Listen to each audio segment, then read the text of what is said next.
even as I review a particular important book that we read in the Body Book Club. So the Body Book Club is a system that I had set up since 13th of May in 2024. We have been reading ever since. No day passes since 13th of May 2024. No day has passed. No day has passed that. No day has passed that someone from the Body Book Club has not read and reviewed a chapter. And so I am coming up here to actually share the bulk of what we've done from my perspective. And you are free to ask in the comment section. You are free to just give your own perspective of matters of this particular book. If you've read it, even if you've not read it, this is just to give you an overview of what's in it so that you can find out if it's something you really want to do or read or something you don't want to read. So I'll jump into it. The book begins with an introduction, and part of my notes from my introduction is money is intricate. It's one part of human life that formal education may not make as much a difference as our behavior would. What I just mean by that is that the fact that you went to school, you have an MBA, you have a PhD, and all of those things, it is proven that it doesn't really influence the way that you spend money. Sadly, as Africans, we we really don't have any systems of financial education. A lot of us, our parents don't talk money with us when we are very little, and when you ask about money, it's either you are told no or yes, or your experience is either in the extremes. Very few of us have such conversations that helps us understand the philosophy, our family's philosophy when it comes to money. And that's a very sad thing. And that's why for even the people who make daily wage, in Nigeria, for example, there are people who ride bikes and all of that, and they touch unholy, ungodly amounts of cash on a daily basis. But because there's just no psychology, there's no philosophy around what it is that they do with money, they end up spending it to either drink or smoke or maintain multiple wives or multiple girlfriends, or they spend it on several vain stuff. Some of these people die having monies in the bank, not knowing that they could actually get interest from it and stuff like that. So your education, formal education as it were, doesn't really make as much of a difference as regards your behavior. Your behavior in what sense? Your savings and your ability to invest. So your savings and your ability to invest is very, very important when it comes to talking about money. Then it tells us, this introduction also tells us that making a lot of money does not really mean that you are going to be wealthy or you are even to be rich. There are people, because of their psychology, because of what they know and what they don't know about money, they make a lot and still spend a lot. Some people go out of their way to waste their money because that's what they believe. From very little they heard that rich people are wicked, rich people are going to go to hell, and some kind of things like that. And although they make good money, it still affects what they do or what they don't do with money. So there are two topics that impact everyone. This was mentioned here in introduction. Whether you are, no matter who you are, as far as you are a human being on the face of this earth, these two topics will affect you. However, I think, quote and unquote, for the tribes that are unreached, the tribes that are not necessarily in tune with civilization and globalization, I think the second one will not matter as much. It is simply health and money. They may have their own monetary systems and stuff like that, but I believe unreached tribes may not care as much of money as they may or for social status or something like that.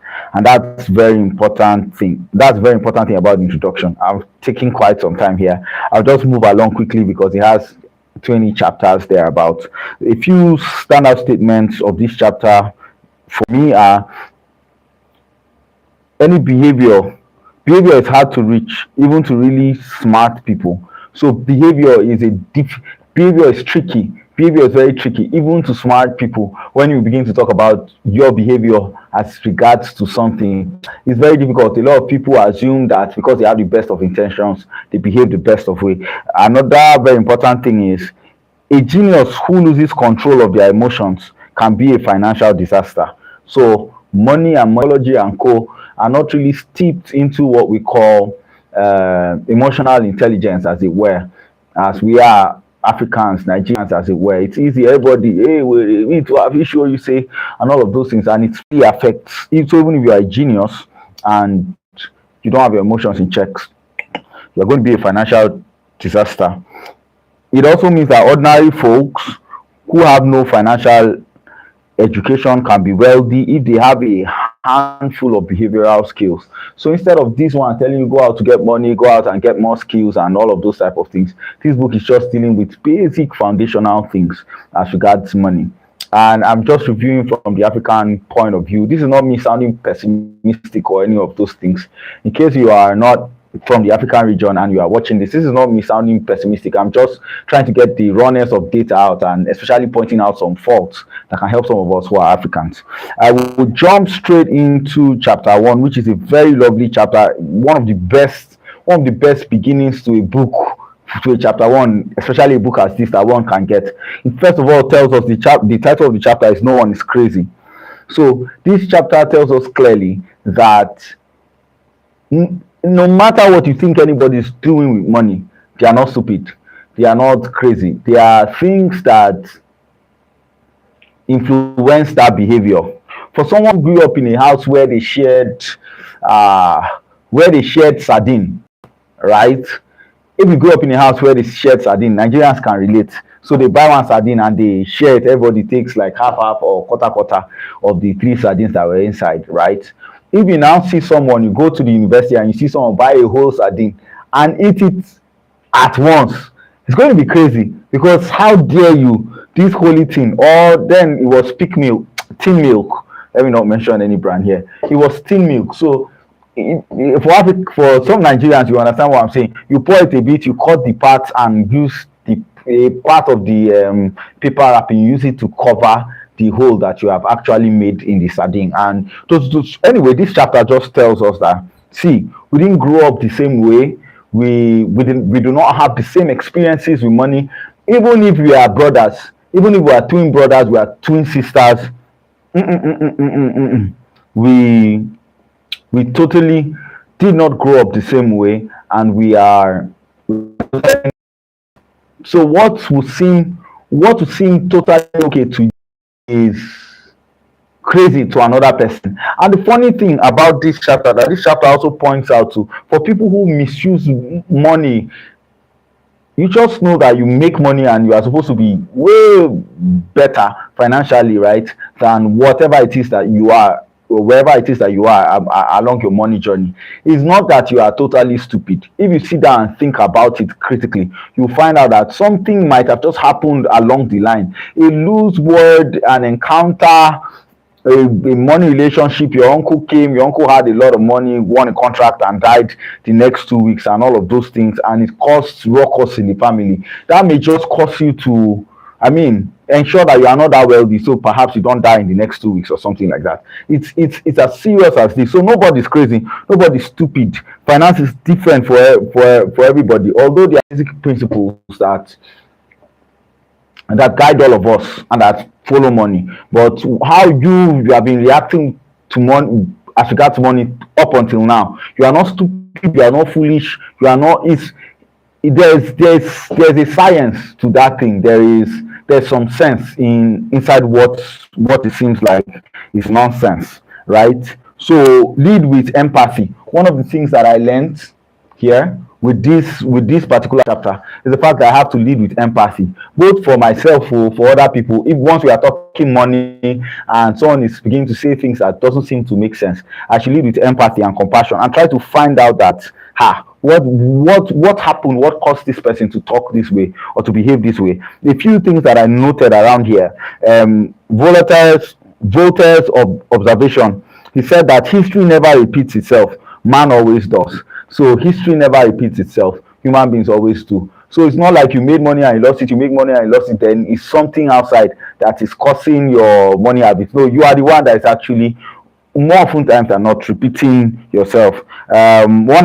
The Economist wrote, our findings suggest that individuals' investors' willingness to bear risks depends on personal history. Very important. So personal history is important. Before you say somebody doesn't have sense, they don't know how to use money, they don't know how to blah blah blah, they don't know how to go and find out. If you sit down and hear the person's history. I mean, even from their parents, when you know some of the things that they've seen, a person who grew up having all the money that they can have access to will not make any sense when you are saying let's jump keke. When there is Uber, when there is Bolt, what are you talking about? Who is kekeing what? Who is doing bike? Is that not dangerous? Imagine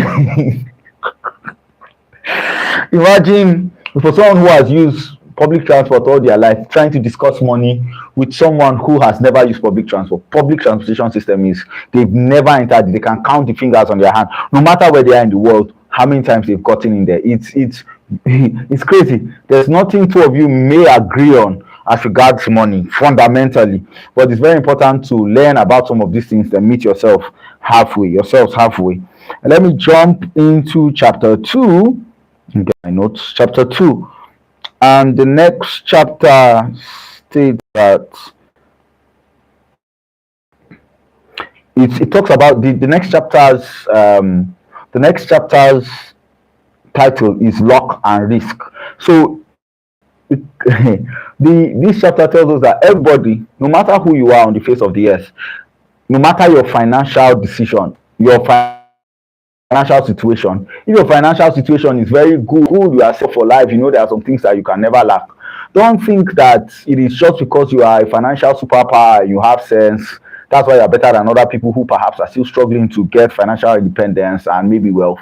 It says that there has been luck on your side. If you go back and you look at things critically, there has been luck on your side. And no matter who you are, no matter how badly hit, how rock bottom it is that you are in, there's most probably some risk. You may not have been altogether stupid. You may not have been altogether wasteful in your use of finance. There might have been some element of risk. It gave a very important story. I will not read. Okay, I'll just read what Bill Gates said. He gave a very important story of Bill Gates and one of his friends who was an equal match. Whatever Bill Gates had, he also had it, right? As regards their acumen, financial acumen, their test for investing, their test for knowledge, and all of that. This guy was Bill Gates and his partner, and that guy and his partner, the three of them were really close, and if they were going to accomplish anything, they're going to accomplish everything together. Now, in Bill Gates secondary school, high school, that's I'm talking from the African context now, there's a 1 in a million % chance that there'll be the quality of, there won't be a computer in a high school then. There's a 1 in 1 million % chance that there'll be a computer in your high school in the US at the point in time. But Bill Gates was so fortunate that he was it Bill Gates now? Was it Bill Gates now? I think it was Bill Gates.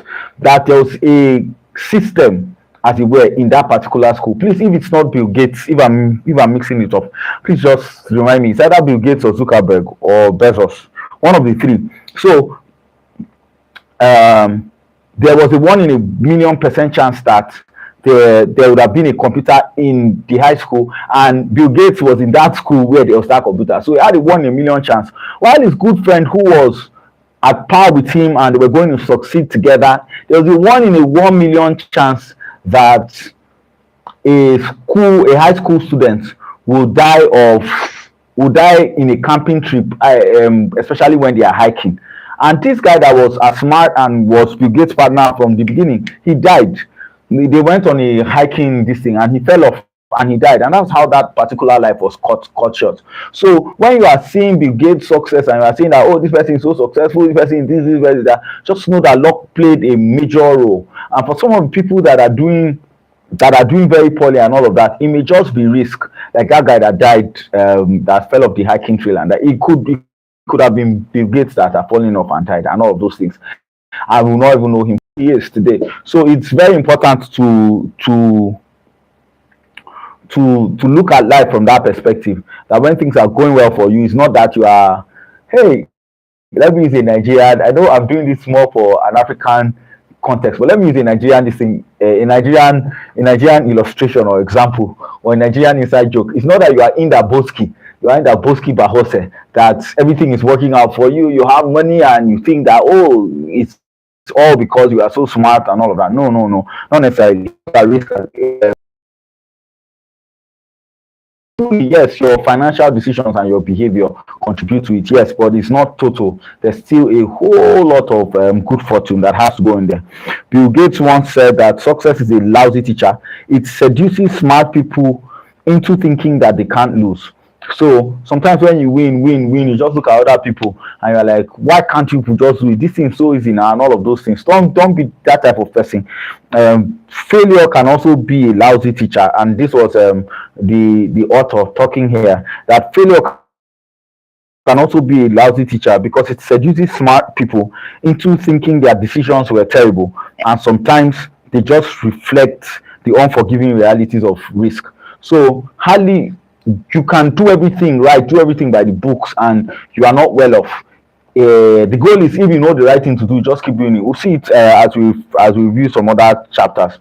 At the end of the day, the long term goal, right? It's what we are headed, and if you do the right things consistently, God sparing us and keeping you alive, the chances that you succeed is basically higher than those who are doing the wrong things and are succeeding itself, not even those who are doing the wrong things and are failing. So you can carve out a path, especially when when you understand money and how money moves. The third chapter here was titled Never Enough.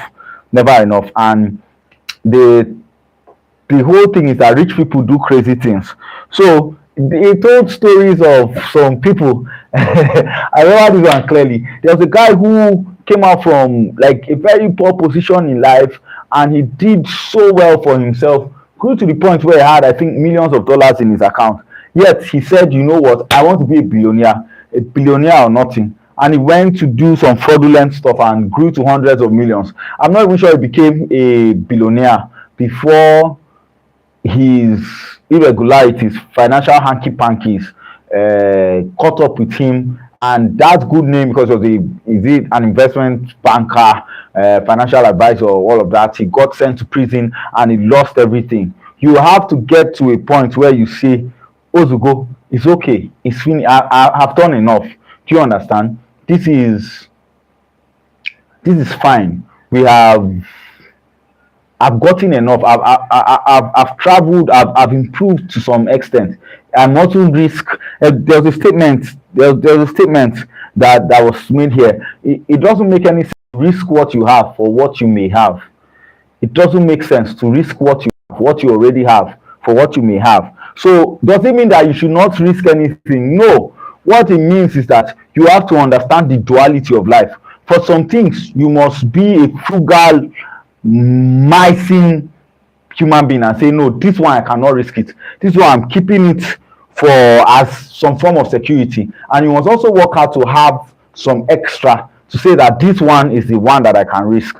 Let me put it this way. Scripture, because I'm a Christian, and the Bible is a major part of the things that I read daily outside a lot of these books. There's a scripture that says, blessed be God who gives, it is God who gives bread to the eater and seed to the sower. It is very important to note that for every inflow that comes into your hand, there is a seed component. If you treat all inflows like this, it makes sense. You are going to succeed in the long term. There is a seed in there, something that you can invest, something that you should let go of to go and work for you and bring returns. And there is bread, something that you should eat. So if you have all seed, everything that comes in, you are investing, all of those things, it doesn't even make any sense. It's not the best. And if everything is bread, whatever comes into you, you eat it. That's not the best way to go. So in your pursuit for money, to get a better life, it is very important to note that there's nature of these things. Yes, while nothing ventured, nothing vanquished, it's still very important to know that it's not everything that you should risk. Do everything that you should risk. Have some buffer, have some security. Let me say something that Warren Buffett said. To make money they didn't have and didn't need. They risked what they did have and did need. And that's foolish. It is just plain foolish. If you risk something that's important to you for something that is unimportant to you, it just does not make any sense. There's no reason to risk what you have and need for what you don't have and don't need. It's one of those things that's as obvious as it is overlooked.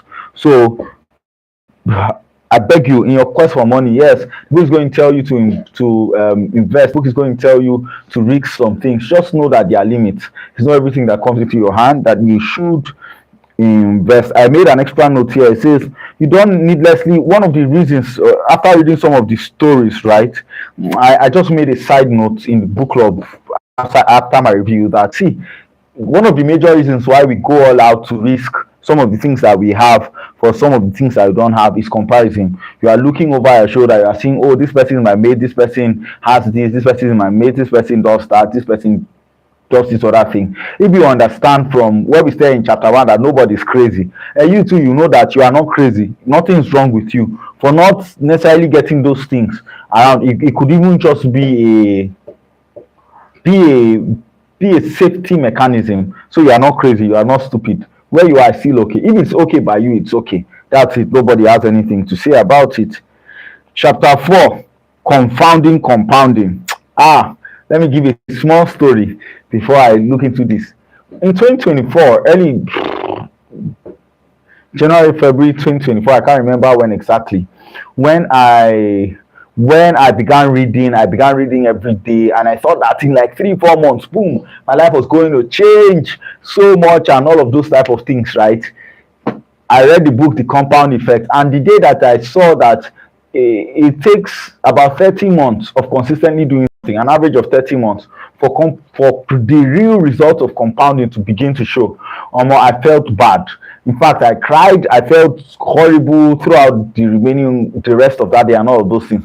But it helped me. I mean, at that point in time, I told myself, you know what will happen by 2027 January. That's when I should come back and sit down and tell myself that you know what, 2027 January, that's when I'm sitting down. I should begin to look out for the fruits of compound effect in my life. That's the fruits of daily reading every day since January 2024. I gave myself up to, they said the average is 30. Let me even add 6 extra months so that by 20 thereabout, by January 2027, I should now look and say, have I really improved? What has happened? And the miraculous thing with compound effect or compound interest in anything is, once it begins to accrue interest, once you begin to get interest in that particular thing, I promise you, the person who didn't start with you can never catch up with you in this life. So this psychology of money, it just says that, see, in this thing, compound interest, compound effect is the thing. Don't plan for just today. Don't just plan for just today. There are many wars you should lose today, and you should be okay with losing those wars today than trying to win everything today. There are some losses that you should take today, so that you can win later in the future. Compound interest is not a joke. There are days I don't feel like reading. That's just the truth. There are days I don't feel like reading. There are days that you not feel like investing. There are days you don't feel like saving. There are days that money will enter your hand and you're like, this money is big, this money is big. There are days, those days will come. They surely will come. But remember that you are playing the long game. Someone can win. There's this example where they say if they give you like $200,000 or they give you $2 and it keeps increasing every day, it keeps doubling itself every day for 1 month, which should you take? And a lot of people will look at like maybe 2 million or $200,000 and be like, wow, that's a lot of money. But if compounding works for you, if geometric progression works for you, I promise you, people will not see your back. Like, you just keep improving, you keep increasing daily. It is one of the toughest things to do in this life, and that's why I respect anybody that does anything consistently. You have consistency on your side, and I know that you have consistency. I don't even care if it's a bad thing, if it's stealing, if it's whatever. You shall have done it consistently, especially daily consistency. And you say, Chima, come here, I want to tell you something about consistency. I'll sit down and listen to you. It is hard. It is hard. So a lot of people that we are seeing that are so wealthy and all of that, they gave example of Warren Buffett, that most of his wealth, the bulk of his wealth happened when he was post 50 or something. So, but he started investing when he was still a young boy. I think 10 years old or thereabouts, when he was still a kid thereabouts in his mid-teens. That's when he started investing, and the bulk of his wealth, what shot him into global recognition and made him a very rich man, happened when he was post 50.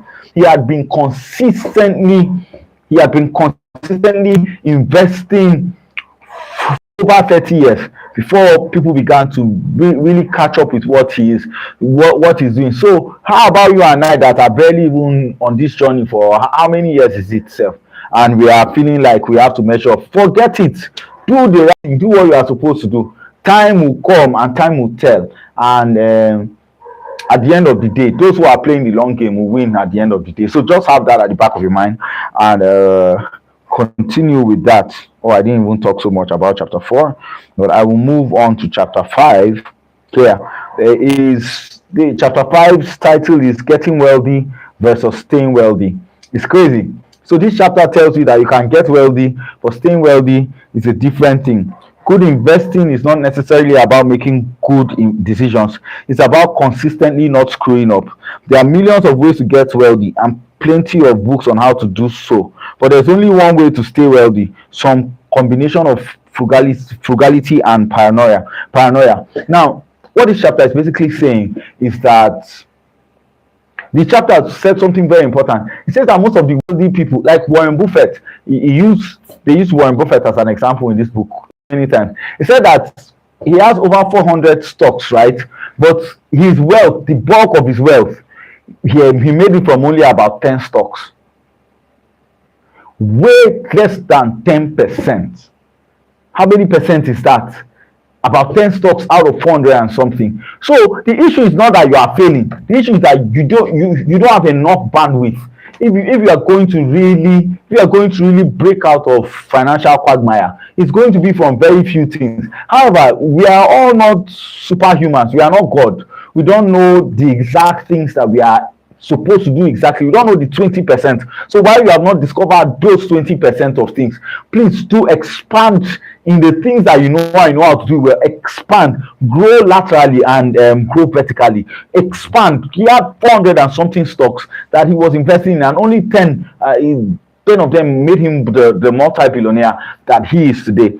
So my brothers and sisters, as we call it in Africa, please wake up. We are the great that you are investing and your investments are falling apart. If you remember the previous chapter, one of the previous chapters where we spoke about keeping some things as hollow as part of your security systems and investing some other things, should you invest reasonably and across the board, laterally and vertically? If you do that, you find out that at the end of the day you are going to win. And when you win and you look back, you find out that it's not all the things. A lot of his stocks failed. A lot of them.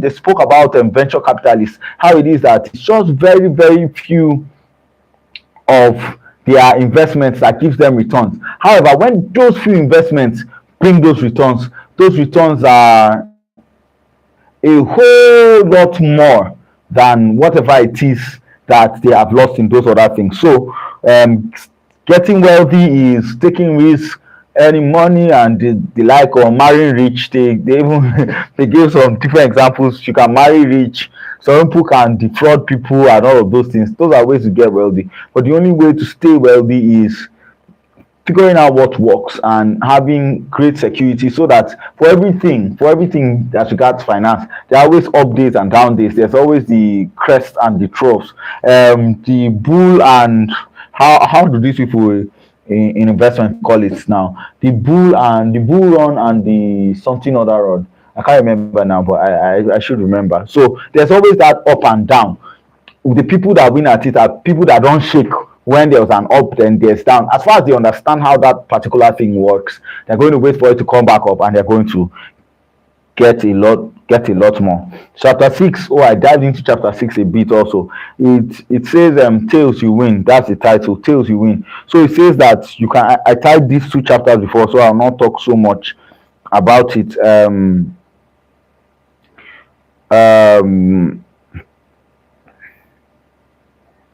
Let me backtrack to chapter 5 a bit. So let me just mention three things in this chapter 5 that stood out for me. Three important tips given in this chapter are: number one, more than winning big returns, I want to be financially unbreakable. And if I'm unbreakable, I can actually think I'll get the biggest returns because I'm able to stick around long enough for compounding to work wonders. So it just simply tells you that compounding is miraculous. I mean, I cannot explain it. Maybe by January 2027, I'll come and sit down. But even some of the people that knew me pre 2024 and know me now, they can see, even me myself, I can see that there's a whole lot of difference with the man that I was then and the person that I am now. I see things a whole lot differently. Some of the things I believed, I don't believe anymore. And we're growing. We are still growing. Number two is planning is important, but the most important part of every plan is to plan on the plan not going according to plan. So in your planning, ensure that there's a buffer zone. Just ensure that you don't plan in such a way so rigidly that once things don't go your way, you are broken and you are basically lost out on whatever it is that you are doing. And the third thing is a barbell personality. So you're optimistic about the future, but you are paranoid about what will prevent you from getting to the future. So you know the future is bright, wonderful, shining bright, I will get there, or something like that. My future is bright. Yeah, you can sing all of that, but still, that doesn't mean that Egungun will not be careful and go to express. So at the end of the day, you have to believe that your future is bright and still have some form of restraint, that you are not sacrificing even what you have now for that so-called bright future. Tells you win. This chapter 6 tells you win, just tells you that, see, you can be wrong most of the time and still win beautifully. I gave the example of Warren Buffett's 400 stocks and only 10 making him a multi-billionaire. So you can be wrong.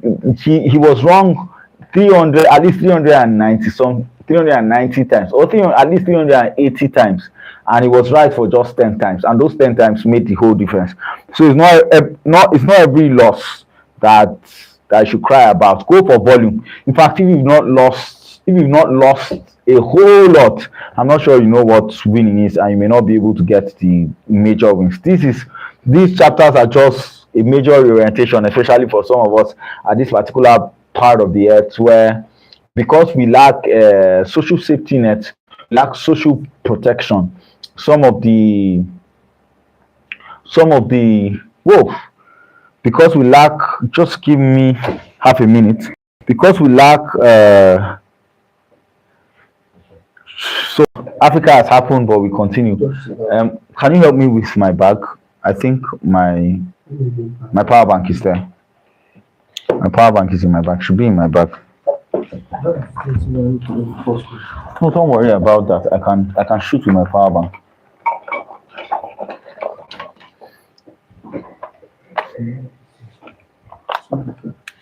Yeah. So I apologize for that breaking transmission, but yeah, and that's why I said this is the African version.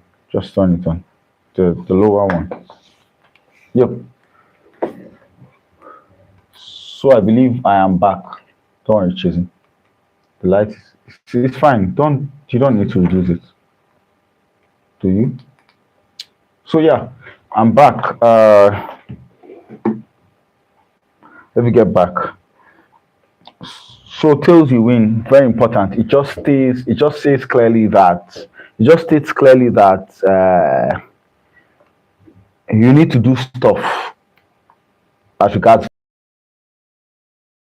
So in this chapter 7, it's something very, very important. Now, what did it talk about? It said that a lot of us, when it comes to being rich and being wealthy, it means different things to a lot of us. And so, depending on a part that you are in the world, like for some of us here, electricity, as you can see what just happened, might be like the lottery. Maybe you are able to provide your own electricity and have your electronic appliances go on 24/7. That might be like,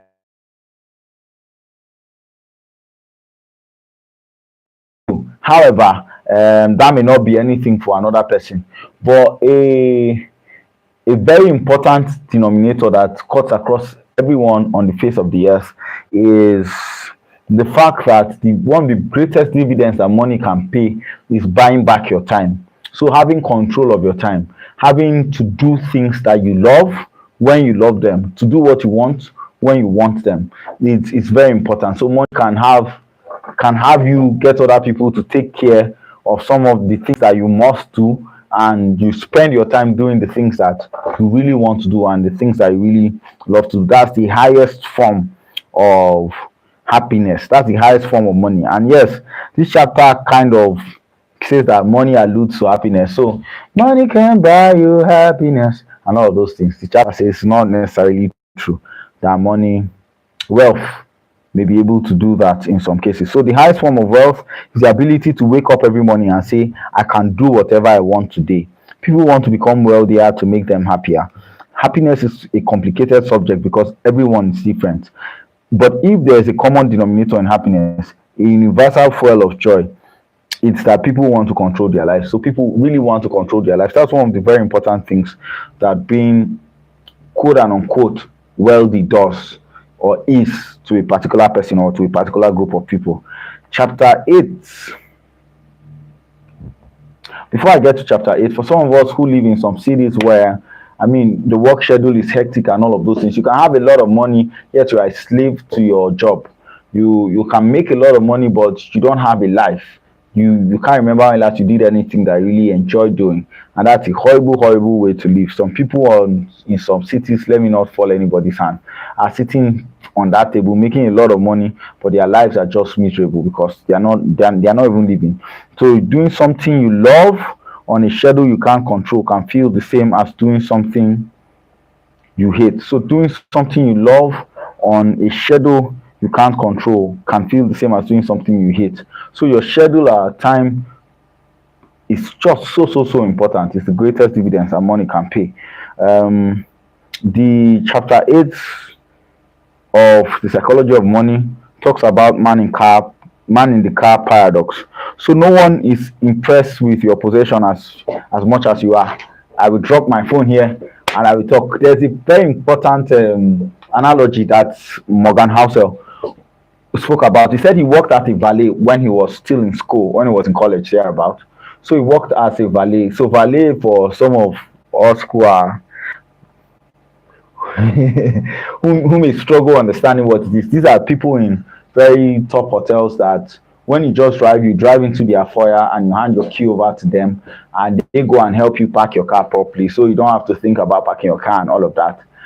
And I think you get to pay for the service, right? They go to park your car properly and then you just walk in. So he said that he has driven at that level of his life while I was in college thereabout. He had driven a lot of the most impressive cars on the face of the earth, and the people that are coming out from this car and throwing their keys to him, in their mind were thinking that he was thinking that, oh my god, this person is so rich, this person is so interesting and all of those things.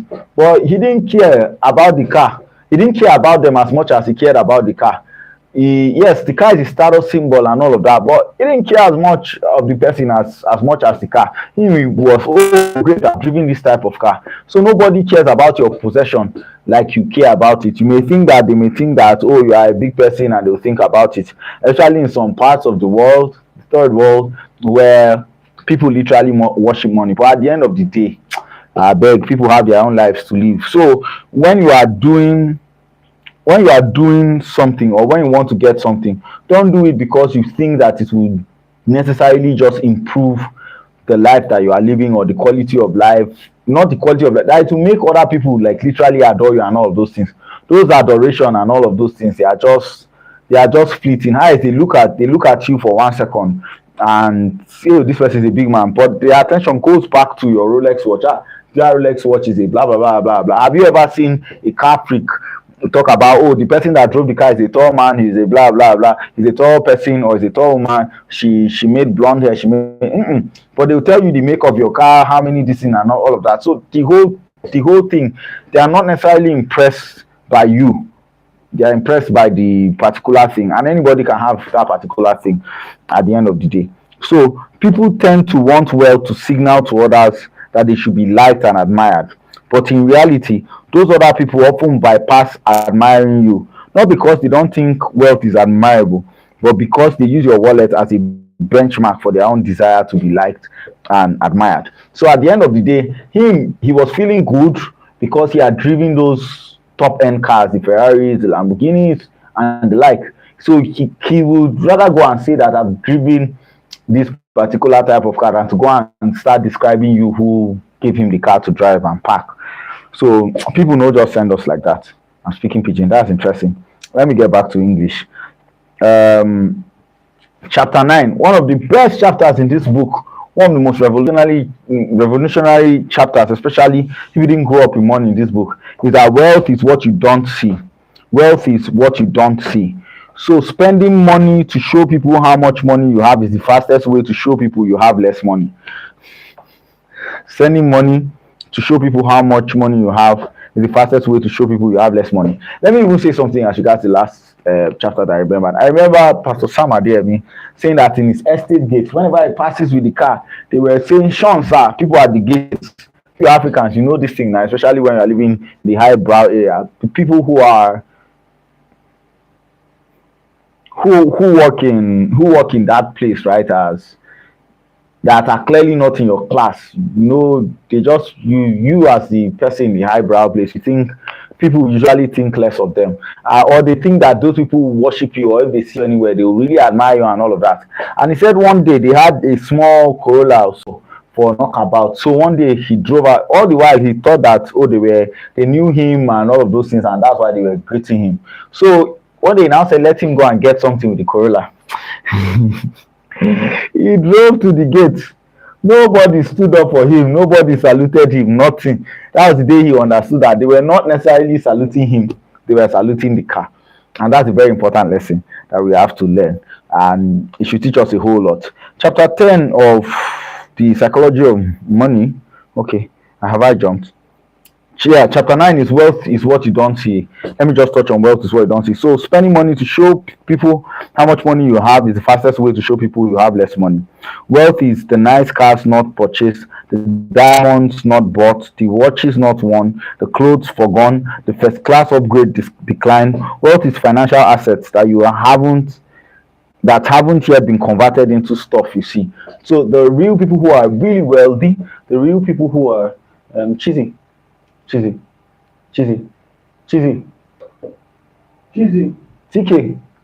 don't worry. Cheesy, please can you help me check TK and just help me find out if my live video is still live. Yeah, I just needed to be sure because I can't see for it's been quite a while and nobody has shown that they've joined this live, so I just want to be sure that I'm still live. But I'll continue. Wealth is what you don't see. Spending money to show. So sir? Is it on Facebook, sir? It's on YouTube. What is it on YouTube, sir? Yes, I am still live. It's a long book. Yeah, so I'm just trying to be sure that we are still live. YouTube, Chima Begotten is the title. Yeah, so I'm back to what we're saying. So wealth is what you don't see. Singer Rihanna nearly went bankrupt after overspending and sued her financial advisor. The advisor responded, was it really necessary to tell her that if you spend money, you end up with the things and not the money? You can laugh, and please do, but the answer is yes. People do need to be told that. When most people say they want to be a millionaire, what they might actually mean is, I'd like to spend $1 million. And that's literally the opposite of being a millionaire. Investor Bill Mann once wrote, there's no faster way to feel rich than to spend lots of money on really nice things. But the way to be rich is to spend money you have and to not spend money you don't have. It's really that simple. So critically and clearly, in this chapter, it tells us that anybody that is showing off, there were several illustrations. Anybody that really wants to show off with the diamond chains and all of those important things, they are not wealthy. Yes, so it's possible that they even spend the money that they had to appear wealthy. So while we are talking about packaging and living a packaging and well packaged life, also be very, very careful and be very, very intentional about the way you appear, and the fact that if you have it, you have it. You don't need to spend it. You don't need to show it. To you don't need to show people to show that you are wealthy. Wealth is the thing that you don't see. So the real true measure of anybody, and that's why I mean it stands true for especially people who are uber successful. Look at the billionaires and all of that. They've understood this thing, and so they are just simply very, very normal, quote and unquote. They don't need to show you, they don't need to wear $100 million ring to show you that they are billionaires or whatever. They don't need all of that. They are just normal people. And that's very important. Wealth is what you don't see. If there's any lesson that you are going to remember from this book, please let it be. There are two very important lessons. Now, nobody's crazy. The way they use money, that's chapter 1. The way they use money, there's some science, there's some sense behind it. You have not experienced what they've experienced, so lead with some level of grace and compassion. Then the second thing is wealth is what you don't see. So the next time you really want to spend money, just realize that wealth is what you don't see. Chapter 10 of this book, The Psychology of Money, is save money. As an African, because of the peculiarities, we are the richest continent on the face of the earth. However, because of some leadership quagmires and some of the distribution of wealth, and I really don't know what to pinpoint that down to. Most of the people who are Africans, really, wealth is not our forte. Personal wealth is not our forte. It's not one of the things that they know us for. And so this saving money thing is very tricky. A lot of us think that, oh my God, I'm not making so much money. How do I save money? Yes, save from that of 500 naira. Put 50 naira or even 5 naira aside. Just create the habit. The best time to learn how to save is not when you have so much. It's when you have very little. If you can put 5 naira out of every 500 naira. In fact, this makes very simplistic and it makes it foolish, right?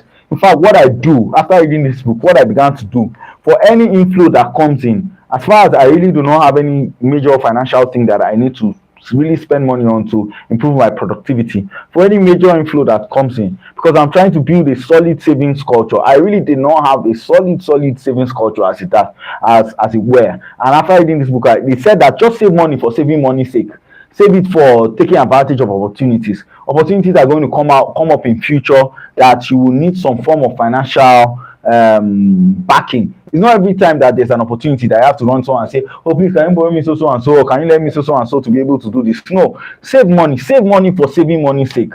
Save money for opportunities. It's not just for the rainy day. There's even some form of confidence that you have because you have money saved. There are some type of financial decisions that you can make better because you know that you have money saved somewhere. So save money for saving money's sake. So what I began to do when I read this thing was, for any major inflow that I received, I put 2,000 naira somewhere. It's small. It's typically small. But when I had to make like a major purchase for something that was going to help me with productivity, it was great to look back into that account where I just threw the 2Ks and see that I accrued to some amount of money, and I used part of the money that was paid for something to make that purchase. It's a good thing, and I hope to continue just keeping it. When I have learned the habit of really, whenever money comes, that I just remove money from there for savings, then I can now talk of increasing the amount that I save. But if I say I want to start saving for every amount that gets it, I want to put out 10,000 or whatever, I don't trust my discipline to carry me through. So I'm learning to start as a beginner. I'm allowing myself to start as a beginner and put money aside. Let's move on to the next chapter. So please save money just for saving sake. The goal is, the more you do it, the better it comes. So the next chapter is chapter 11. It says reasonable is greater than rational. So when it comes to money, finances, people can bring up sheets and all of those things, and because it's finance, you can do a lot of mathematical computations. But this chapter, I just want to touch it briefly. It says save and invest in such a way that makes it easy for you to sleep at night. All of us, we are emotional human beings, and that's why I said, I'll start with 2K, because I'll be able to sleep at night. Some of us, Let me explain this. Sometimes if you grew up, if you didn't grow up with so much money and there's never ice cream in your fridge or cake or something like that, and they buy it and they put it in the fridge, there's this form of restlessness that happens to everybody in the house until that cake finishes. Whereas you had they had gotten it and they are putting it in the freezer to save it for some other time. But that restlessness just happens because it's not something that you are used to. So when you are investing money and all of that, invest it in such a way. Don't just think, yes, be rational about it. Is it supposed to bring about um income or some of those things? Is there a good return of investment? Do all of that, but at the same time, uh, longer throat they run belle. So at the same time, if you just think how much is it going to go, how much, you don't even think about the emotional aspect of what it is, and you end up making choices that you may just go and withdraw it, or make very stupid decisions before you can even yield a dividend, or it may not even yield a dividend because it's too good to be true. When people are too rational, being rational is saying I'm going to get what they call it, um a something that promises 45% yield, 45% per month, is better than something that gives you 12% in a year. So 45% a month, that's how Ponzi schemes and people who defraud people, all these are MMMs and co, that's what they do. They just give you that appeal, in 1 week you are going to make so and so percentage, while some other things that are long lasting and enduring and are sure to deliver at the end of the day will give you very relatively little percentage. Will it help you to sleep at night? Yeah, to invest in that long term this thing or invest in the short term one? Anyway, I'm not you and I don't know what your philosophy and psychology as regards to money is.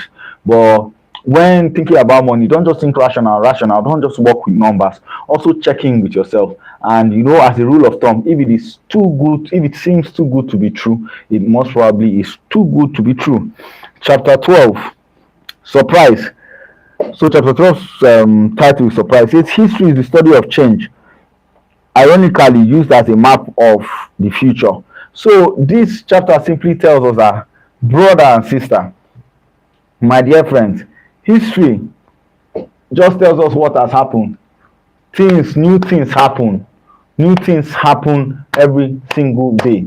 New things happen every single day. So you cannot, some of the most important things that have changed the financial fortunes of many are never going to repeat themselves. So if you are always looking back to say, oh, that happened, that happened the other day,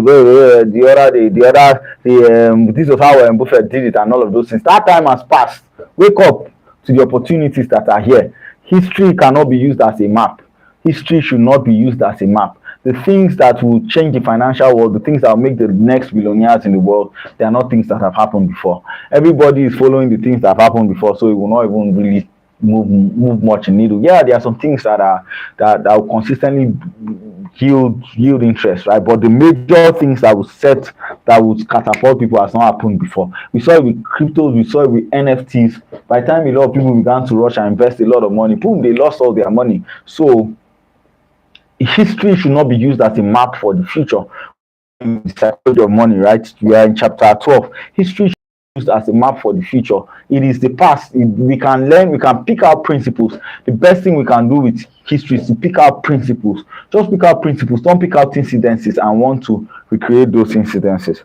Then chapter 13 is room for error.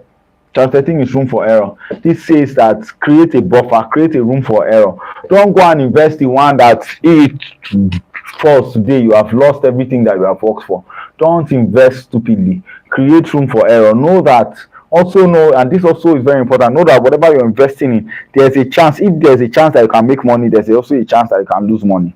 So that particular understanding should guide what you think and how you think about your investment. Know that if you can't make money, you can most probably lose money. So create a room for error. When forecasting, don't forecast best case scenario. Don't do that. Even if they say that this is going to yield 10% by the end of the year, calculate in such a way that even if it just does 8%, you are fine. You are not disappointed. Do you understand? So create that buffer zone so that your heart does not break. Once more, we are very emotional beings. So we are not as rational as we think we are. All of us, including the ones that claim to be that claim to be boss and all of those things. You are emotional. You are emotional. You have emotions. There are things that will touch you. You may not admit to all of us, but you go back and you cry. You cry hot tears, very hot tears.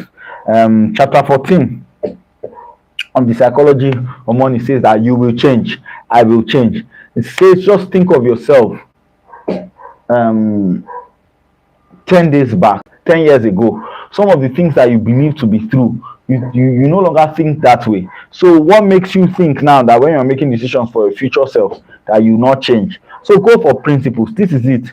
Long-term planning is important. Long-term planning is great. Cheesy, please can you turn off the desk so that should the light come on, it doesn't. Yeah, I just remember that. So yeah, so long-term planning is harder than it seems because people's goals and desires change over time. So you will change, I will change. The things that I wanted 10 years ago, I'm not sure if they bring them now, I'll be so excited about them. So but work with principles. There are things that, I mean, talk to people who have gone ahead, especially in different parts of life. Make decisions and know that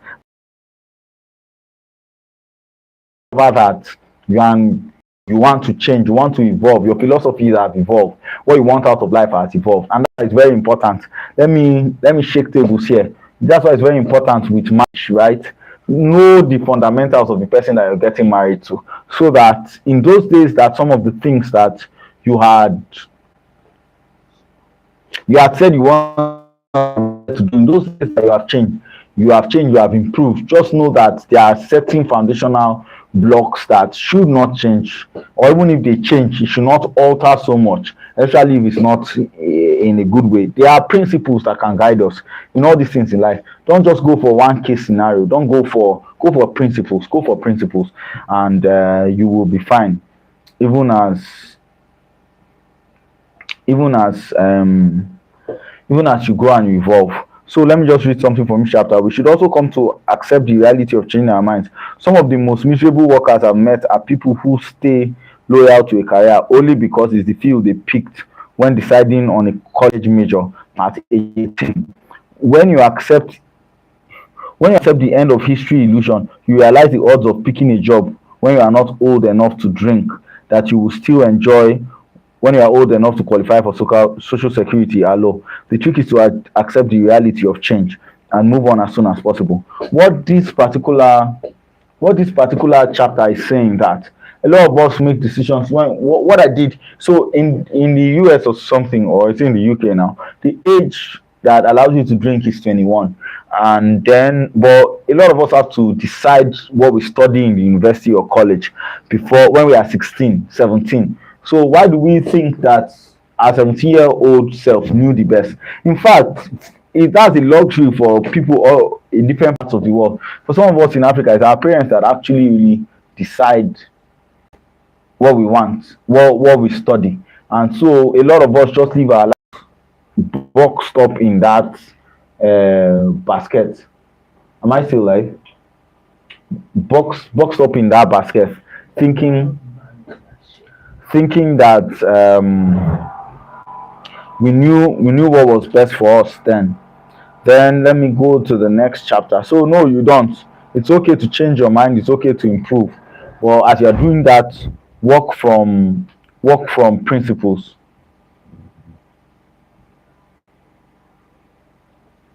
Work from principles.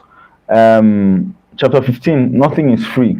So everything has a price. Everything has a price, but not all prices appear on labels. Now, the question is why are so many people willing to pay the price of cars, houses, food, and vacations, yet they try so hard to avoid paying the price of good investment returns? So this is the thing. I'll tie it down to compounding, the chapter on compounding. Nothing is free. Nothing is free. Nothing is just free. Nothing is just free. I mean, for every cup of ice cream you take, you are risking something. For every decision that you make, this video that I am making right now, there's an alternative for gone. In fact, I just got a message that kind of disbalance me, saying that, oh, I was supposed to reach back to somebody and all of those things. And it just shook me a bit. But I'm committed to doing this, and I'm doing this regardless. And I hope to review as many more books as I have read. And it comes at a cost. If when it comes to the price of cars, houses, food, vacations, and all of those things, because they are measured in they are measured in and the message just came in again, and this is me just being very honest with you, even as I'm reading this. They are measured in naira and kobo, or they are measured in dollars and pounds, right? Yeah, because they're measured in dollars and pounds. Let me just get my head back here. It's easier to pay that price than to it's easier to pay that price than to let me get back. It's easier to pay that price than to pay very painful prices that have a longer term, what they call it now, that has a longer term effect on our future.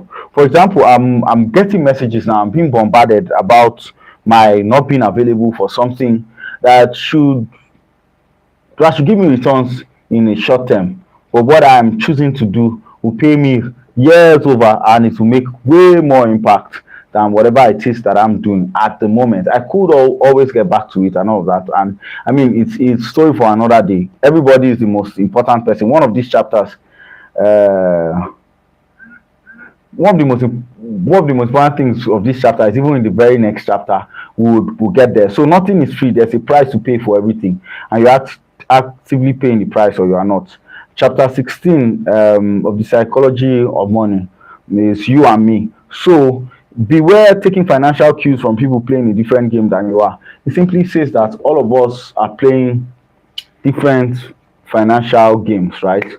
All of us we are in a totally different financial game. We are playing a very important different financial game. What you hope to achieve at the end of your life, or what you hope to do with money, is totally different from what I hope. And nobody's relatively wrong, and nobody's relatively right? And so what you want to achieve, if you were in my shoes right now, some of the things that you would get, some of the things that you would most probably, you may just end this live video and go and attend to that particular quote and unquote pressing request, and I'm choosing not to because of some of the things that matter to me as an individual. So beware taking financial clues for people. It wrote about the ship effect that happens in the financial world, right? That some people invest because their friends are investing, or some other people are investing, not really looking at the intricacies, the individual intricacies, the things that makes them and makes them very different from their friends or whatever. And that's how bubbles, he spoke about bubbles here. He spoke about the fact that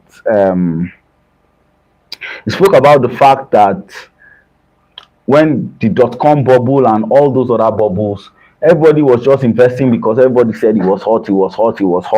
Very few people sat down to analyze this particular thing, and that's fine, why they were investing and whether it was financially making sense, right? But everybody invested because every other person thought that every other person was investing. Chapter 17 talks about the seduction of pessimism. It says that in this world and in the financial discourse, there's this thing that things always gets worse, and it's especially difficult for us here who are Africans, especially with volatility of our currencies and stuff, and especially those of us who are depending on getting stuff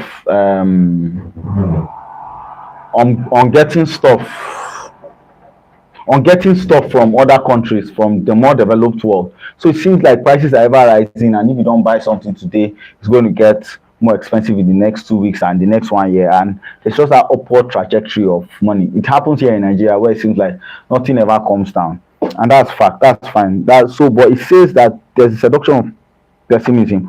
Optimism sounds like a sales speech. Pessimism sounds like somebody is trying to help you. For example, if I wake up and I say that things are going to get better next year, no news agency will come and meet me and say, why are you saying that things are going to get better and all of that. But if I say that all of us who are living in Nigeria or all of us living in Africa, due to so and so calculation, we are all going to lose our money. We are going to become slaves to the Europeans or something like that.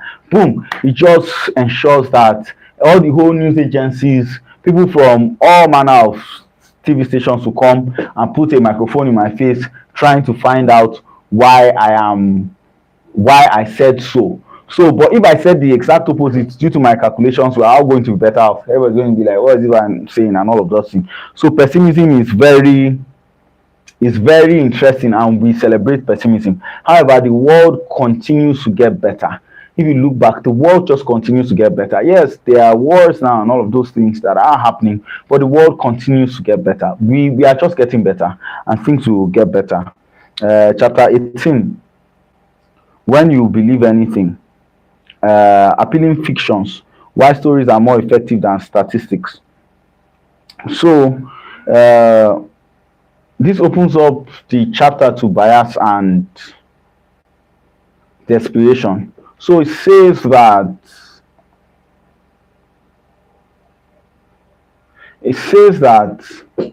people prefer stories rather than stories are better.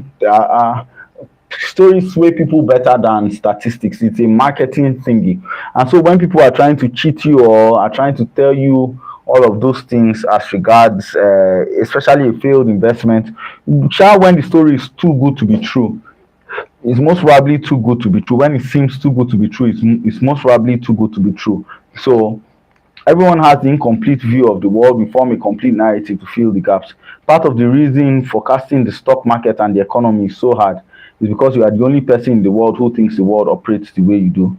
Coming to terms with how much you don't know means coming to terms with how much of what happens in the world is out how much of what happens in the world is out of your control, and it can be hard to accept. So what it means what it means simply is that we cannot know everything in the world, and so our mind completes a story. For some of the things that I don't know, it just completes a story for us, and we should be careful the stories we listen to and what we actually learn. Some things that we know to be true are not necessarily true, so we should go for principles again. Go for things that appear that are together across the board, that from 20 years from now they are enduring their principles and they can work in any part of the world. Chapter 19 altogether now. The chapter is a review of some of the major lessons contained in all the other chapters. So chapter 19 is just him talking about the bulk of the things that we've spoken about, both compounding and all of those things. And chapter 20 was him basically talking about how he himself he spends his own money and what he does with his own money. In one of those chapters that I failed to mention, he said that there's a staggering statistic that more than half of investment bankers don't put their money in their own investments that they are pitching to other people. So it means that you have to be very, very careful, and that you have to be very, very careful, and you have to basically know when someone is telling you, oh, invest in this and do that. Do your own research, do your own finding. There is not financial advice. At the end of the day, you always find out that they say, oh, it's not financial advice. At the end of the day, you have to do what you have to with your money.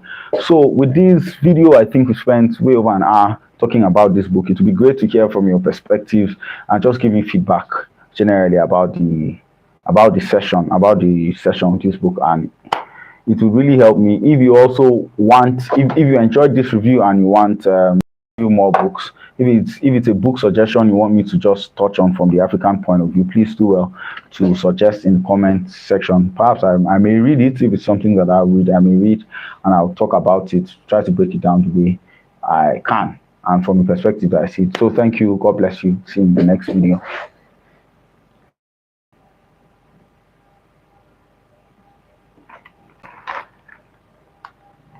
Okay, yes.